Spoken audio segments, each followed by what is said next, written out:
ओम शांति। अ, आज हम 18 फरवरी 1986 की मुरली रिवाइज करेंगे, जो कि हमने आधी रिवाइज कर चुके हैं। ठीक है। निरंतर सेवाधारी तथा निरंतर योगी बनो, ये इसका थर्ड पार्ट है। क्योंकि मुरली बहुत लेंदी है, इसलिए 3 पार्ट्स में डिवाइड करनी पड़ी है। ठीक है, तो हम यहाँ शुरू करते हैं। बाप दादा ने रिजल्ट में देखा, बहुत करके जो पुरुषार्थ में अपने प्रति संस्कार परिवर्तन के प्रति समय देते। बाबा ने कहा, चाहे 50 वर्ष हो गए, चाहे 1 मास हुआ है, लेकिन आदि से अब तक परिवर्तन करने का संस्कार मूल रूप में वही होता है, एक ही होता है। और वही मूल संस्कार भिन्न भिन्न रूप में समस्या बनकर आता है। बाबा यहाँ बच्चों के पुरुषार्थ में की बात कर रहे हैं। जब हम पुरुषार्थ करते हैं संस्कार परिवर्तन करने का, लेकिन एक ही संस्कार होता है जिसको हम ख़त्म नहीं कर पाते, और बार बार वही रिपीटेटिवली बार बार आता है, कभी कुछ रूप बना के कभी कुछ रूप बना के। तो बाबा इसका सल्यूशन भी बताएंगे। बाबा ने कहा, मानो दृष्टांत के रूप में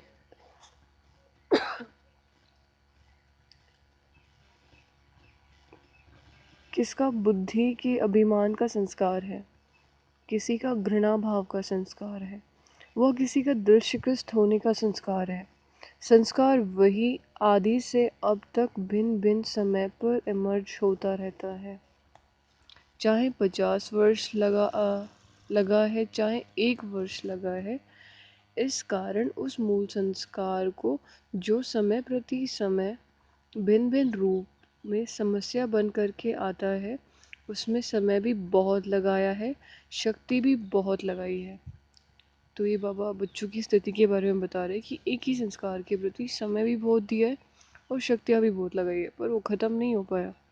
तो बाबा कह रहे हैं, अब शक्तिशाली संस्कार दाता, विधाता, वरदाता का इमर्ज करो। कौन है ये संस्कार दाता, विधाता, वरदाता? बाबा हमारी बात कर रहे हैं। हम ये संस्कार दाता, विधाता, वरदाता अपने इस स्वरूप को इमर्ज करो, तो यह महासंस्कार कमज़ोर संस्कार को स्वतः समाप्त कर देगा। तो बाबा कह रहे हैं, जो जिस संस्कार को हमें ख़त्म करना है, हम उस पर अधिक अटेंशन ना दें, लेकिन हम ये अपने महासंस्कारों पर ज़्यादा टेंशन दें कि हम संस्कार दाता है, विधाता है, वरदाता है, अपने स्वमानों में स्थित रहे। क्योंकि अगर हम अपने पुराने संस्कारों का ही गायन पूजन करते रहते हैं तो वो समाप्त होते ही नहीं है। अगर हम अपने श्रेष्ठ संस्कारों को बार बार याद करें, उस स्वमान में रहें या उसका अभ्यास करें, तो पुराने संस्कार ख़त्म होने में समय नहीं लगेगा। ठीक है। तो बाबा ने कहा, अभी संस्कार को मारने में समय नहीं लगाओ, लेकिन सेवा के फल से, फल की शक्ति से स्वतः ही मर जाएगा। अच्छा, सेवा का फल क्या होगा? दुआएं मिलेंगी लोगों की। ठीक है। और पुण्य जुड़ेगा, वो अलग होगा। ठीक है। तो उसके फल से स्वतः ही पुराने संस्कार समाप्त हो जाएंगे। श्रेष्ठ सेवाओं पर अटेंशन देना है बेसिकली। ठीक है। तो अगर हमें हमारे पुराने संस्कार ख़त्म करने हैं तो सेवाओं पर अटेंशन देना है, ऐसा बाबा कह रहे हैं। तो बाबा ने आगे कहा, जैसे अनुभव भी है कि अच्छी स्थिति से जब सेवा में बिजी रहते हो तो सेवा की खुशी से उस समय तक समस्याएं स्वतः ही दब जाती हैं, क्योंकि समस्याओं को सोचने की फुर्सत ही नहीं होती। समस्याएं तब आती है जब हमें उन्हें सोचने की फुर्सत होती है। अगर हमारे संकल्पों में व्यर्थ है, तब हमें टेंशन होती है। अगर हम समर्थ समर्थ सोचते जा रहे हैं तो टेंशन्स होती ही नहीं है। और जब अटेंशन रहेगा तो टेंशन नहीं रहेगी। ठीक है। आगे बाबा ने कहा, हर सेकंड, हर संकल्प सेवा में बिजी रहेंगे तो समस्याओं का लंगर उठ जाएगा, किनारा हो जाएगा। तो बाबा कह रहे हैं समस्याओं का लंगर उठ जाएगा अगर हम बिजी रहे, माया को एंट्री करने का चांस ही ना मिले, टाइम ही ना मिले। अब बिजी कैसे रहा जाए, पूरे दिन तो बिजी नहीं रहते, बुद्धि से बिजी रहना होता है। पूरे दिन तो सेवाएं नहीं होती हैं, फिजिकली भी हम पूरे दिन सेवा कम ही करते हैं। आजकल तो वैसे भी लॉकडाउन चल रहा है। तो इसमें हम क्या कर सकते हैं कि अपने आप को बिजी रखने लिए, एक तो मनसा सेवा सबसे अच्छा साधन होता है, लेकिन हम ज्ञान में स्वयं को बिजी रख सकते हैं। मुरली के पॉइंट्स रिवीजन करने में, या भाई बहनों की बहुत सारी क्लासेस आती हैं सीनियर्स की, उनकी क्लासेस सुनने में बिज़ी, ज्ञान में कुछ नवीनता करने में बिज़ी, मुरली को एक नए तरीके से पढ़ने में बिज़ी, या मुरली का सार निकालने में बिज़ी, या फिर और भी मनसा सेवाएं होती हैं, छोटी छोटी सेवाएं होती हैं, या कुछ प्रैक्टिसेस होती हैं, उनके अंदर हम खुद की बुद्धि को बिज़ी रख सकते हैं, तो समस्याओं से वैसे ही दूर हो जाएंगी। ठीक है। तो आप औरों को रास्ता दिखाने के, बाप का खजाना देने के निमित्त सहारा बनो तो कमज़ोरियों का किनारा स्वतः ही हो जाएगा। अच्छा, यदि हम औरों को सहारा देंगे तो हमें किसी का सहारा लेने की आवश्यकता नहीं होगी। ठीक है, कमज़ोरियों का किनारा स्वतः ही हो जाएगा। समझा अभी क्या करना है? अच्छा, आगे बाबा ने कहा अभी बेहद का सोचो, बेहद के कार्य को सोचो, चाहे दृष्टि से दो चाहे वृत्ति से दो। बाबा अभी पहले देने की बात कर रहे थे ना, तो बाबा कह रहे चाहे दृष्टि से दो चाहे वृत्ति से दो, चाहे वाणी से दो चाहे संग से दो चाहे वाइब्रेशन से दो, लेकिन देना ही है, देना ही है। अभी बेहद का सोचो मतलब क्या? बेहद का मतलब अभी हमें जो सेवाएं करनी है वो लिमिटेड नहीं होंगी।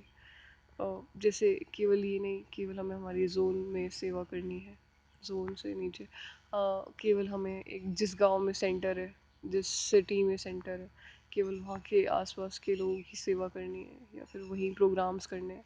नहीं, यहाँ पे बेहद की बात हो रही है, मतलब पूरे संसार की स्टेज की बात हो रही है। ठीक है। तो इसमें हम सेवा करने के लिए, बेहद की सेवाओं के लिए हमें मनसा सेवा का आधार लेना पड़ता है, एंड वही एक तरीका है जिससे हम बेहद में सेवाएं कर सकते हैं, बहुत सहज सेवाएं कर सकते हैं। ठीक है। तो बाबा देने की बात करें, चाहे दृष्टि से दो, अभी क्या दो? शक्तियाँ दो, वाइब्रेशंस दो, बाबा से शक्तियाँ लेके पूरे संसार को दो। अभी वैसे एक काम बोरिंग तो लगता है हमें, लेकिन अगर हम करें तो उसके बाद खुशी भी बहुत होती है। ठीक है।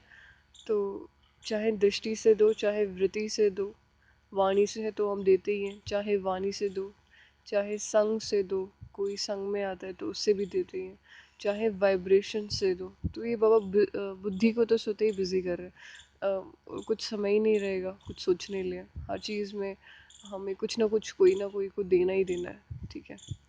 अभी चलो अभी एक प्रैक्टिस करते हैं हम। थोड़े समय में, सिर्फ 21 सेकंड में हम ये फोकस करेंगे that I am a point of light sitting in the forehead. ठीक है, in the centre of the forehead.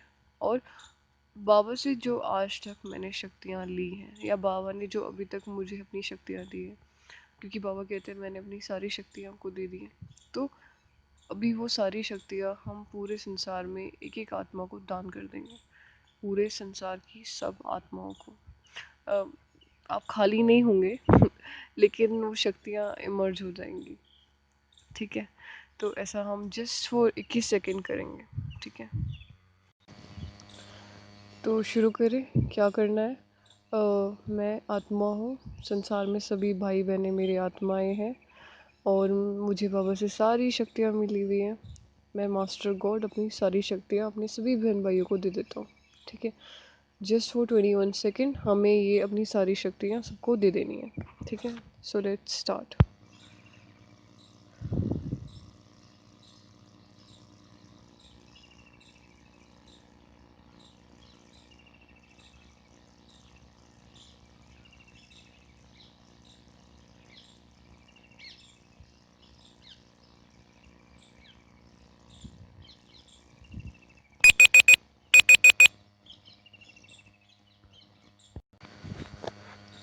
सो गई सारी शक्तियाँ। खाली तो नहीं हो गए आप? नहीं, इवन आवाज़ में आने का भी मन नहीं कर रहा है। तो अगर हम इसे प्रैक्टिस करें बार बार बार बार, तो भी सबका तो कल्याण होगा ही होगा, हमारा भी बहुत कल्याण हो जाता है। तो ऐसे ही हम वाइब्रेशंस भी दे सकते हैं, कोई को ज्ञान संदेश भी दे सकते हैं एक जगह बैठे बैठे। ठीक है, जैसे वाणी से देते हैं वैसे ही संकल्पों से भी दे सकते हैं। ठीक है, और देना ही है। आगे बाबा ने कहा वैसे भी भक्ति में नियम होता है, कोई भी वस्तु की कमी होती है तो कहते हैं दान करो। दान करने से देना लेना हो जाता है। जैसे हम कोई भी चीज़ का दान करते हैं तो एक्चुअली वो देना नहीं होता, वो लेना होता है, वो इंश्योर करना होता है कुछ समय के लिए, फिर अगले किसी जन्म में जाकर हमें मिल ही जाता है। भक्ति मार्ग में हम दान करते आए ताकि हमें अगले जन्म में मिल जाए उसका। ठीक है, रिटर्न में मिल जाता है।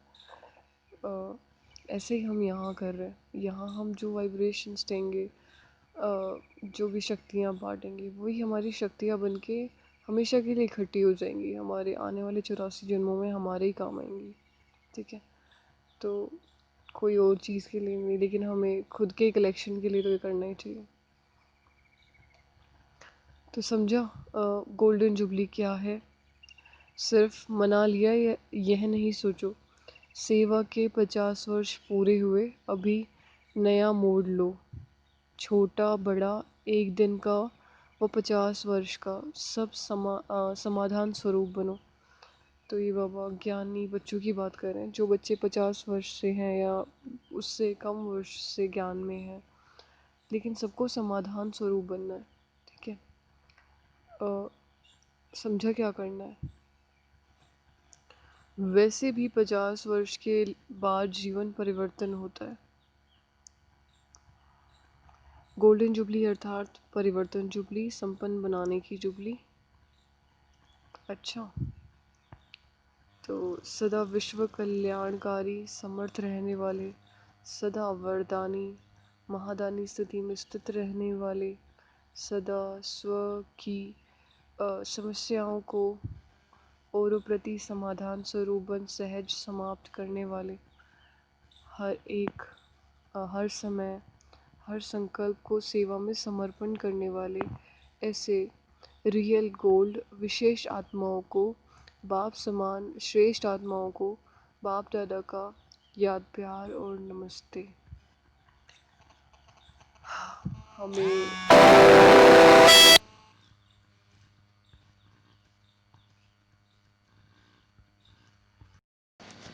हमें पतत से पावन बनाने वाले बाबा को, समर्थ बनाने वाले बाप दादा को, महादानी बनाने वाले बाप दादा को, समाधान स्वरूप बनाने वाले बाप दादा को, हमारे संकल्पों को श्रेष्ठ बनाने वाले शिव बाबा को अथा याद प्यार, गुड मॉर्निंग एंड नमस्ते बाबा माँ, नमस्ते। अच्छा, तो बाबा ने याद प्यार में भी कहा कि सदा विश्व कल्याणी, कुछ समय के विश्व कल्याणी नहीं, लेकिन सदा विश्व कल्याणी। हमारे हर संकल्प से वाइब्रेशंस फैलती हैं, हमें पता है।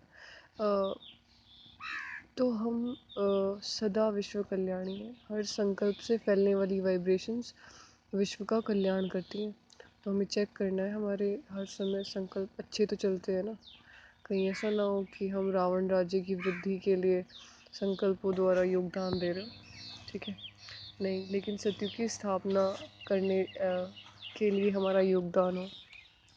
ठीक है, बाकी सदा वरदानी हो हम। महादानी कैसे बनेंगे? अभी बाबा ने कहा महादानी इज़ लाइक अटेंशन दे करके, वाइब्रेशन देने से। ठीक है, समस्याओं को समाधान स्वरूप कैसे बनेंगे? अभी समस्याएं हमारी स्थिति को अपग्रेड करने आती है। तो अगर हम ये सोच करके समस्याओं को फेस करते हैं तो समस्याएं ना समाधान बन जाती हैं। समस्याएं और कुछ नहीं, लेकिन हमें कर्मातीत अवस्था तक पहुंचाने का रास्ता है, ऐसा बाबा कहते हैं। ठीक है, तो ऐसे समाधान स्वरूप हर संकल्प, हर समय सेवा में समर्पण करने वाले, ऐसे रियल गोल्ड विशेष आत्माओं को, बाप समान श्रेष्ठ आत्माओं को। तो बाबा बहुत सारी विशेष आत्माओं को याद प्यार देते हैं। ठीक है। अच्छा, आगे बाबा ने गोल्डन जुबली के आदि रत्नों से मुलाकात की। अभी हम जानते हैं कि गोल्डन जुबली के आदि रत्न कौन है। ठीक है। तो बाबा ने कहा, ये विशेष खुशी सदा रहती है कि आदि से हम आत्माओं का साथ रहने का और साथी बनने का दोनों ही विशेष पार्ट है। बाबा दादियों से पूछ रहे हैं या हमसे भी पूछ रहे हैं? आदि अर्थात क्या? आदि मतलब यज्ञ की आदि तो है ही, लेकिन हम तो ये समझ के चलेंगे जब से हम ज्ञान में आए वो आदि। ठीक है। तो हम आदि से ही बाबा कह रहे हैं बाबा के साथ रहे हैं और विशेष पार्ट भी बजा रहे हैं, साथ भी रहे, और फिर जहाँ तक जीना है वहाँ तक स्थिति में भी बाप समान साथी बन रहना है। आगे भी जहाँ तक जीना है तब तक बाबा साथ रहेंगे। ठीक है। तो साथ रहना है और साथी बनना, यह विशेष वरदान आदि से अंत तक मिला हुआ है। तो मिला हुआ है, आप चेक करो। ठीक है। और ऐसे नहीं कि विशेष, बाबा इसमें दादियों से ही बात कर रहे हैं। बाबा जब भी चलाते हैं मुरली ना, तो सबको देखते हैं, ऐसा नहीं कोई विशेष आत्माओं को देखते हैं, सबके लिए। अभी हाँ, वो समझने में फ़र्क हो जाता है, तो भी आप समझे। ठीक है। तो स्नेह से जन्म हुआ, ज्ञान तो पहले नहीं था, स्नेह से ही पैदा हुए। जिस स्नेह से जन्म हुआ वही स्नेह सभी को देने के विशेष निमित्त हो। तो बाबा कह रहे हैं जैसे दादियाँ जब ज्ञान में आई थी, छोटी छोटी बच्चियाँ थी, तो उनका जन्म ज्ञान से नहीं हुआ था, स्नेह से हुआ था। अभी कभी सुना आपने स्नेह से किसी का जन्म हुआ? लेकिन बाबा के घर में जब बाबा ने यज्ञ स्थापन किया 1936 में, जब दादियाँ आई छोटी छोटी, तो वो ज्ञान सुन कर के नहीं आई थी, पर उनका जन्म स्नेह से हुआ था। तो हम चेक करें कि हमारा कैसे हुआ, हमने क्या चीज़ देखी जो हमें अच्छी लगी और फिर हम ज्ञान में आए। ठीक है। तो बाबा कह रहे हैं स्नेह से जन्म हुआ, जो भी सामने आए विशेष आप सबसे बाप के स्नेह का अनुभव करें। दादियों को कह रहे हैं कि आपका स्नेह से जन्म हुआ था, तो स्नेह का रिटर्न देने के निमित्त आप बने हैं। ठीक है। और आपके सामने जो भी आए तो बाप के स्नेह का अनुभव करें। ठीक है। तो ये बात हम पे भी अप्लाई होती है, हमसे भी बाप के स्नेह का अनुभव हो, आप में बाप का चित्र, और आपकी चलन से बाप का चरित्र दिखाई दे। तो हमसे बाप का चित्र और बाप का चरित्र दिखाई दे। अच्छा, ये प्रैक्टिकली कैसे पॉसिबल है? मतलब बहुत सारा पुरुषार्थ चाहिए ऑफ कोर्स। अगर हम इसे प्रैक्टिकली देखें तो इसमें हमें करना तो कुछ ऐसे होगा कि पहले तो आत्माभिमानी बनना है। ठीक है। और आत्मा को इतना क्लियर करना है कि बुद्धि बिल्कुल ग्लास के जैसे क्लियर हो जाए, शीशे के जैसे साफ हो जाए। ठीक है। और जिस बुद्धि में केवल एक बाप समाया हुआ हो। ठीक है। तो हम उस शीशे जैसे साफ बुद्धि से बाप को देखेंगे, बाप को निरंतर देखते रहेंगे, तो उस हमसे बाप के साक्षात्कार होंगे सबको, हमसे बाबा के चरित्र दिखाई देंगे और चित्र भी दिखाई देगा। तो ऐसा प्रैक्टिकली हम अभ्यास कर सकते हैं। ठीक है। तो बाबा ने ये कहा ऐसा, अगर कोई पूछे कि बाप के चरित्र क्या है, तो आपकी चलन चरित्र दिखाए, क्योंकि स्वयं बाप के चरित्र देखने और साथ साथ चरित्र में चलने वाली आत्माएं हों। ठीक है। चरित्र जो भी हुए वह अकेले बाप के चरित्र नहीं है, गोपी वल्लभ और गोपिकाओं के भी चरित्र हैं। तो केवल बाबा के चरित्र नहीं है वो, लेकिन हम गोपिकाओं के भी चरित्र हैं, इनमें कुमार भाई भी आ जाते हैं। ठीक है। तो बाबा कह रहे हैं बाप ने बच्चों के साथ ही हर कर्म किया, अकेला नहीं किया, सदा आगे बच्चों को रखा। तो आगे रखना यह चरित्र हुआ। ठीक है। ऐसे चरित्र आप विशेष आत्माओं द्वारा दिखाई दें। बाबा ने सदाई ब्रह्मा बाबा द्वारा जब भी शिव बाबा ने सेवाएं की, तब भी वो हर बच्चे को हमेशा आगे रखते थे। ऐसे ही ब्रह्मा बाबा ने भी किया, सबको आगे रखा, ठीक है। और इससे क्या हुआ कि बाबा नंबर 1 चले गए, ठीक है। ऐसे चरित्र आप विशेष आत्माओं द्वारा दिखाई दे, कभी भी मैं आगे रहूं यह संकल्प बाप ने नहीं किया, इसमें भी सदा त्यागी रहे, इसी त्याग के फल से सभी को आगे रखा, इसलिए आगे का फल मिला। नंबर 1 हर बात में ब्रह्मा बाप ही बना। देखा, सबको आगे रखा ब्रह्मा बाबा ने, और उससे क्या, आगे रखने वाला, आगे दिखने वाला महान या आगे रखने वाला, आगे भेजने वाला महान। तो ऐसे सबको आगे तो रखा उन्होंने, और वो बाबा नंबर 1 बन गए। ऐसा ही हमें करना है, पहले सब आगे आगे आगे। अपना पुरुषार्थ है वो अलग है, वैसे भी गुप्त ही होता है, अटेंशन अंदर ही अंदर देना होता है, ठीक है। बाकी अगर बाहर की सेवाओं की बात है तो सब पहले आगे, सबको बढ़ाने की कोशिश करो, ठीक है। तो बाबा पूछ रहे हैं, नंबर 1 हर बात में ब्रह्मा ही बना, क्यों बना? आगे रखना, आगे होना, इस त्याग भाव से। अच्छा, तो ये त्याग है बहुत बड़ा, कि हम चलो स्टेज पर नहीं भी आते तो भी क्या हुआ, कोई नहीं कोई और आवे। हम तो वैसे भी बाप के दिल तख्त की स्टेज पर है, तो ऐसे सामानों का वो अभ्यास करते हुए दूसरों को आगे रखें, इससे हम ब्रह्मा बाबा समान आगे नंबर 1 चले जाएंगे। आगे बाबा ने कहा, संबंध का त्याग, वैभव का त्याग कोई बड़ी बात नहीं, लेकिन हर कार्य में संकल्प में भी औरों को आगे रखने की भावना, यह त्याग श्रेष्ठ त्याग है। तो श्रेष्ठ त्याग क्या है कि खुद मैं नहीं, लेकिन आप, तो ये भावना होनी चाहिए, क्योंकि वो भी तो सभी हमारे ब्राह्मण बहन भाई है ना, तो वो आगे, उन्हों का भाग्य श्रेष्ठ बने। मन में भी कोई ऐसा संकल्प ना आवे, ठीक है, कि मैं आगे रहूं या मैंने इसको आगे बढ़ाया, ये ऐसे फिर तो किए गए पुण्य का बिल्कुल ज़ीरो हो जाता है, ठीक है। तो आगे बाबा ने कहा, इसको कहा जाता है स्वयं के भान को मिटा देना, मैंपन को मिटा देना।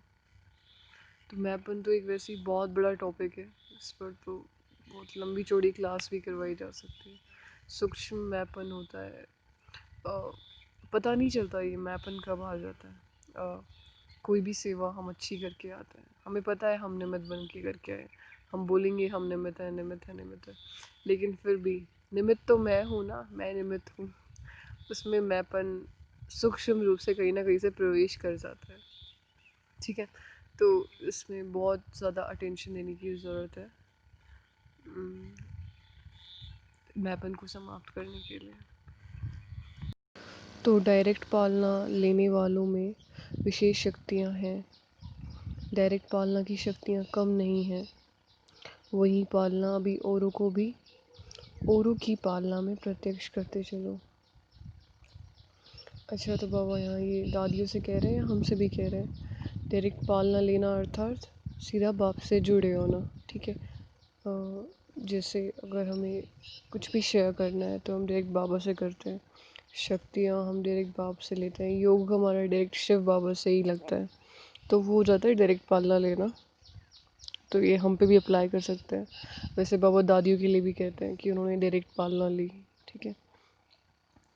तो जो डायरेक्ट पालना लेने वाले हैं उनमें विशेष शक्तियाँ हैं, ठीक है। और उन पालना, वही पालना भी औरों की पालना में प्रत्यक्ष करते चलो। तो जो पालना ली है वो देनी भी पड़ेगी। आगे बाबा ने कहा, वैसे विशेष तो हो ही, अनेक बातों में विशेष हो। आदि से बाप के साथ पार्ट बजाना यह कोई कम विशेषता नहीं है, विशेषताएं तो बहुत है, लेकिन अभी बाप विशेष आत्माओं को दान भी विशेष करना, अभी आप विशेष आत्माओं को दान भी विशेष करना। ज्ञान दान तो सब करते हैं, लेकिन आपको अपनी विशेषताओं का दान करना है।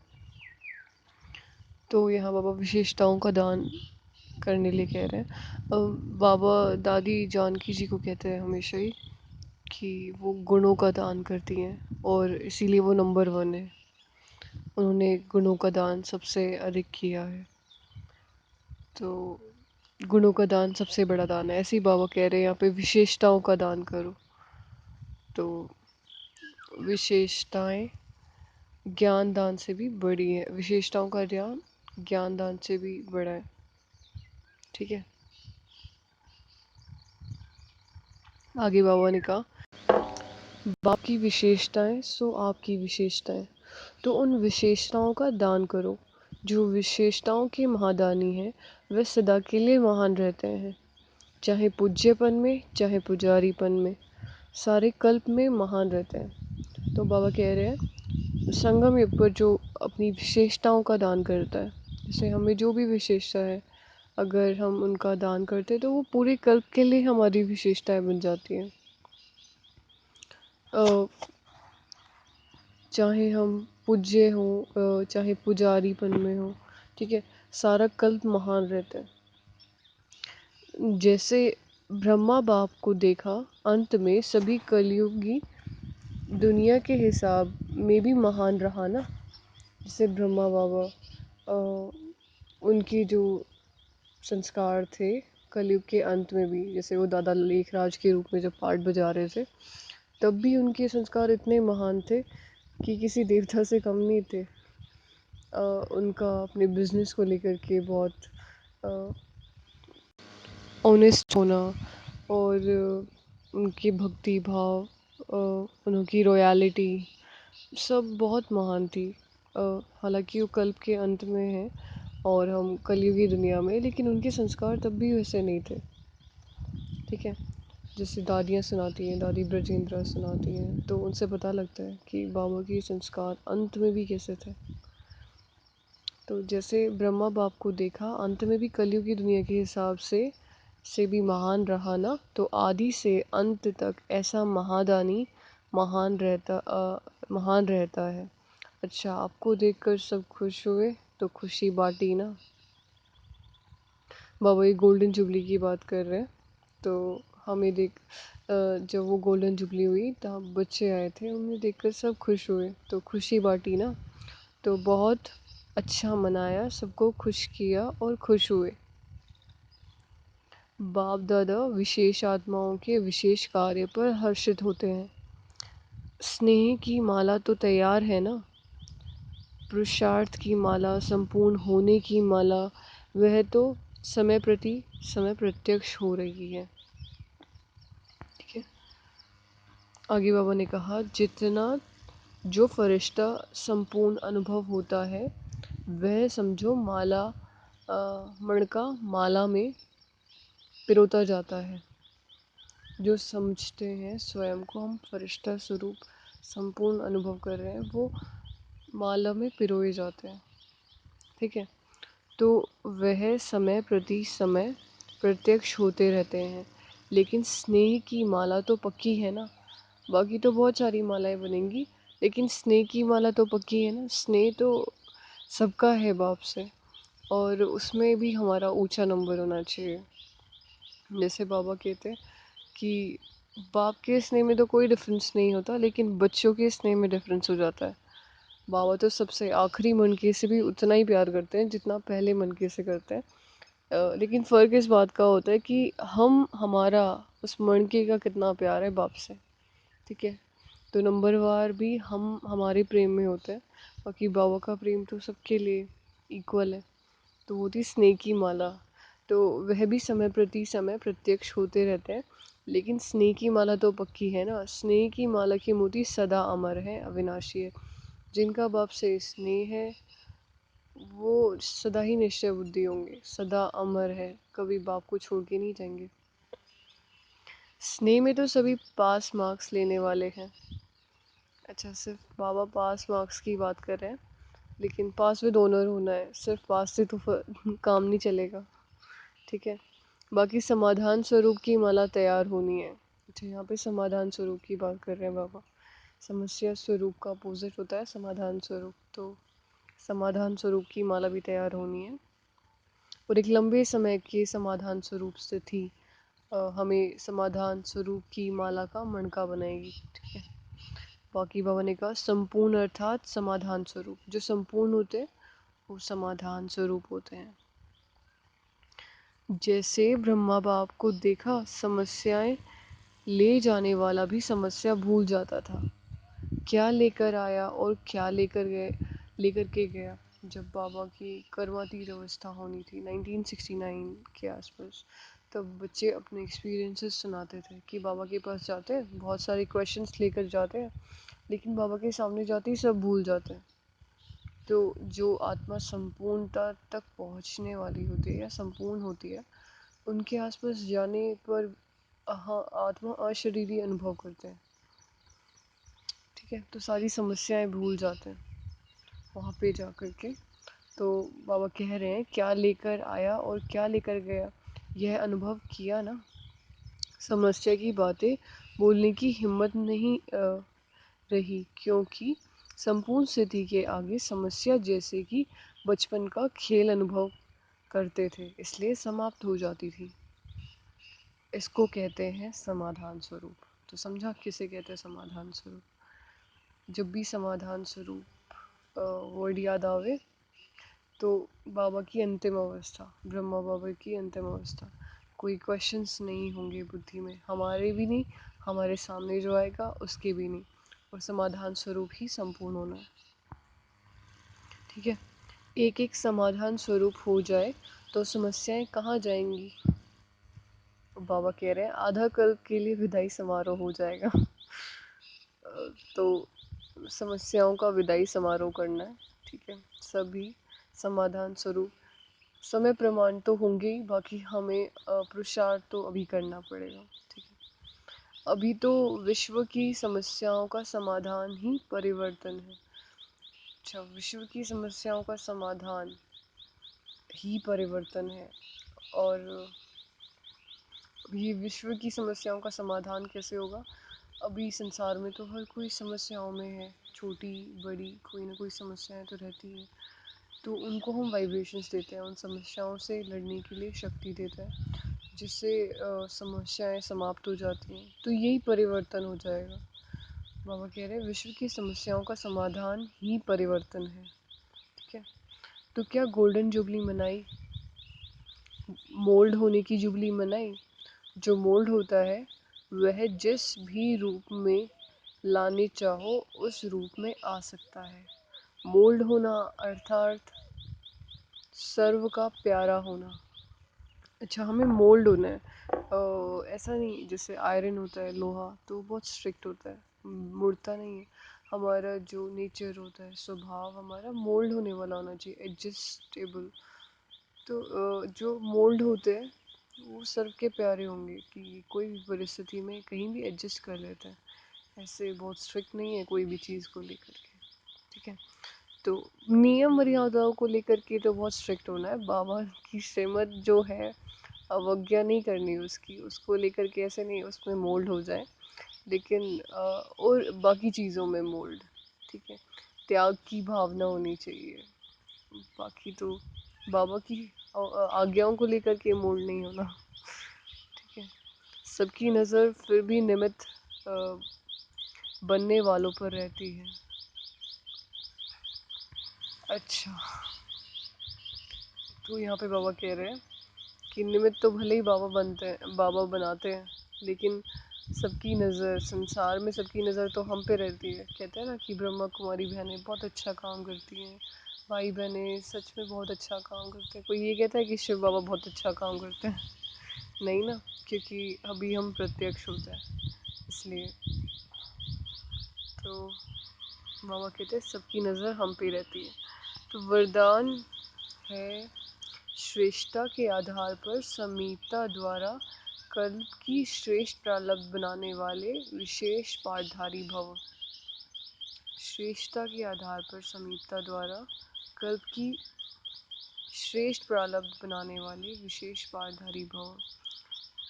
इस मर्जीवा जीवन में श्रेष्ठता का आधार दो बातों में है। पहला, सदा परोपकारी रहना, दूसरा बाल ब्रह्मचारी रहना। अच्छा, पहला तो सदा परोपकारी, सदा मतलब सदा, ऑलवेज। और दूसरा है बाल ब्रह्मचारी रहना, बचपन से ही ब्रह्मचारी। तो जो बच्चे इन दोनों बातों में आदि से अंत तक अखंड रहते हैं, किसी भी प्रकार की पवित्रता अर्थात स्वच्छता बार बार खंडित नहीं होती है, तथा विश्व के प्रति और ब्राह्मण परिवार के प्रति जो सदा उपकारी है, ऐसे विशेष पाठधारी बाप दादा के सदा समीप रहते हैं और उनकी प्रारब्ध सारे कल्प के लिए श्रेष्ठ बन जाती है। तो ये बाबा सबके लिए कह रहे हैं, जो सेंटर्स पर रहते हैं वो भी, और जो नहीं रहते, जो गृहस्थ में या फिर घर में रहते हुए सेवाएं कर रहे हैं, उनके लिए भी। जो बाबा के घर के प्रति, ब्राह्मण परिवार के प्रति सदा उपकारी रहते हैं, विशेष पाठधारी रहते हैं, वो उन्हें सारे कल्प की प्रारब्ध, उनके सारे कल्प की प्रारब्ध श्रेष्ठ बन जाती है। तो बाबा ने कहा विशेष पाठधारी भव। ठीक है। स्लोगन है, संकल्प व्यर्थ है तो दूसरे सब खजाने भी व्यर्थ हो जाते हैं। सर्व खजानों का आधार होता है संकल्प। जैसे हमारे संकल्प चल रहे हैं तो वो बताएंगे आत्मा की अवस्था कैसी है, या आत्मा में कितने खजाने हैं। खजाने हैं लेकिन वो मर्ज रूप में है, तब भी आत्मा के संकल्प श्रेष्ठ नहीं चलेंगे। संकल्पों की श्रेष्ठता से, जैसे कोई की भाषा से संसार में हम देखते हैं कि कोई के बोलने का तरीका कैसा है, कोई की वोकैबलरी कैसी है, उससे पता लगता है कि कितना रॉयल है या कितना कम रॉयल है।